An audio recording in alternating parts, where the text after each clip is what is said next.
Please. I didn't think they were going to do the music. Andrew, thank you very much for your introduction and your leadership. I want to say hello to everybody. Many of you I've known for a very long time, and some of you I've met more recently.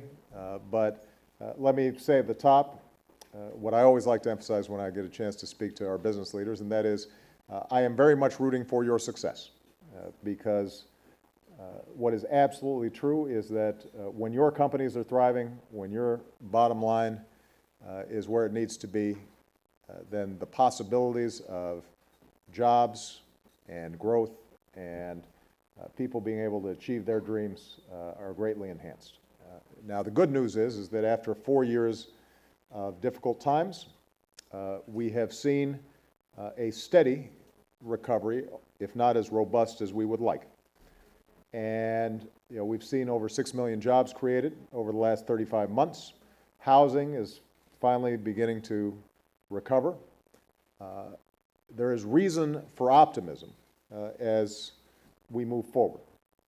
I think what everybody here is aware of, though, is that we've got a long way to go. Unemployment is still too high.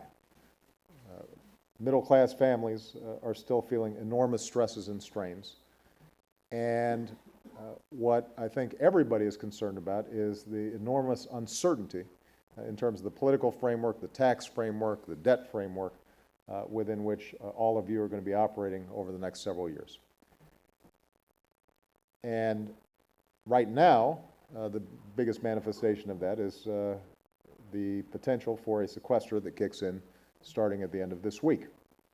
Now, I should point out, and I'm sure you've heard from a number of experts and economists, that this is not a cliff, but it is a tumble downward.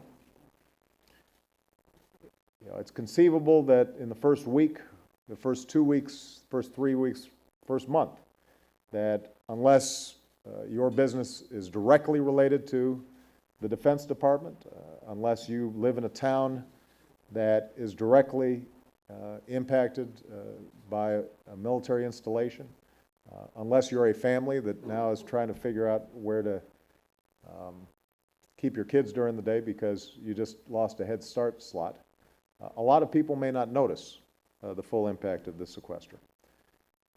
But this is going to be a big hit on the economy. And both private sector as well as public sector economists are estimating that we could lose as much as 0.6 of a point, maybe a little bit more, of economic growth. And that means, inevitably, hundreds of thousands of people who are not going to get jobs that otherwise would get them. It means that you have fewer customers with money in their pockets ready to buy your business, your goods and services. It means that the global economy will be weaker because although we obviously still have a long way to go in recovery, we're actually doing significantly better than some of the other developed nations. And the worst part of it is it's entirely unnecessary. It's not what we should be doing. I've said this before, I will say it again, and I suspect I will be repeating it during the question and answer session. But if you look right now at what our economy needs, taking $85 billion out of it over the next 6 months, indiscriminately, arbitrarily, without a strategy behind it, that's not a smart thing to do if we're serious about making sure that America grows and that our middle class is thriving and there are ladders of opportunity into the middle class.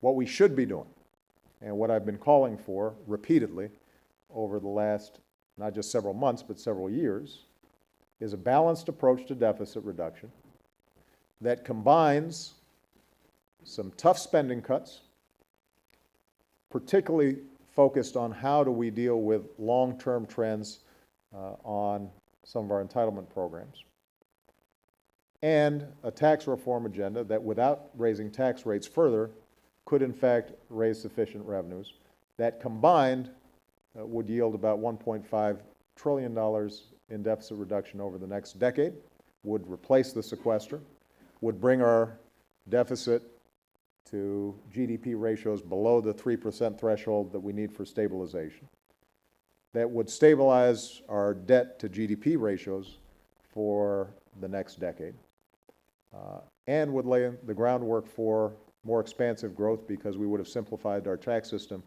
closed some loopholes, broadened our base, seen an opportunity for corporate tax reform that could also make the whole system more sensible and give you guys a more competitive posture internationally. That's what we should be doing.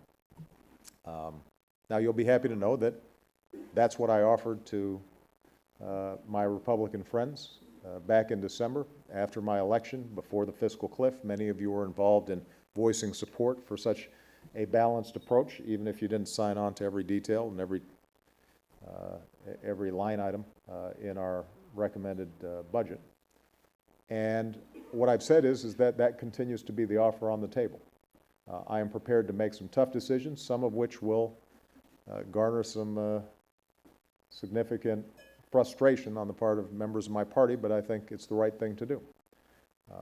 What I can't do is to abide by a set of decisions here in Washington that would put the entire burden of deficit reduction on our seniors, making their health care more expensive, students that would make their student loans and going to college more expensive, that would gut our investments in education and research and infrastructure, all the foundations for long-term growth.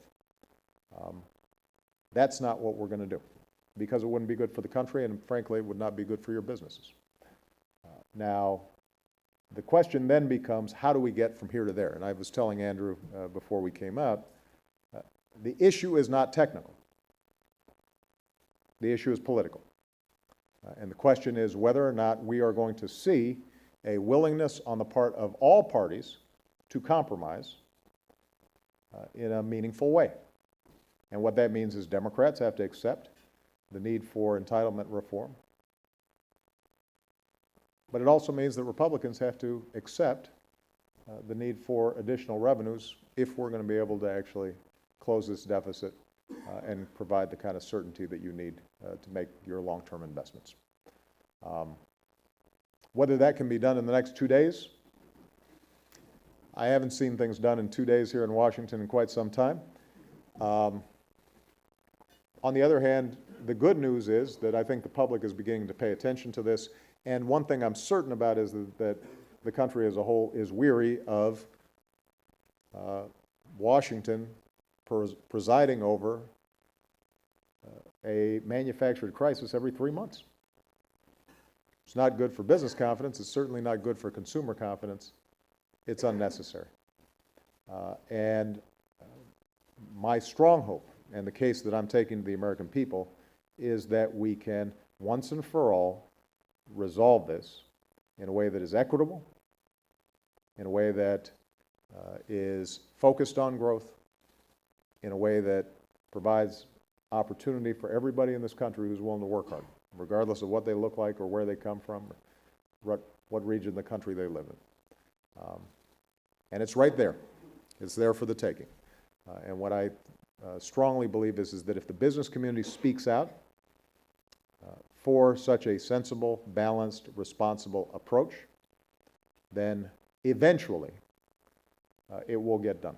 I think it was Winston Churchill who once said that Americans always do the right thing after they've exhausted every other possibility. And we're getting to the point where we've now exhausted every other possibility. And I have confidence that what's been true for our country in the past will be true for this country in the future.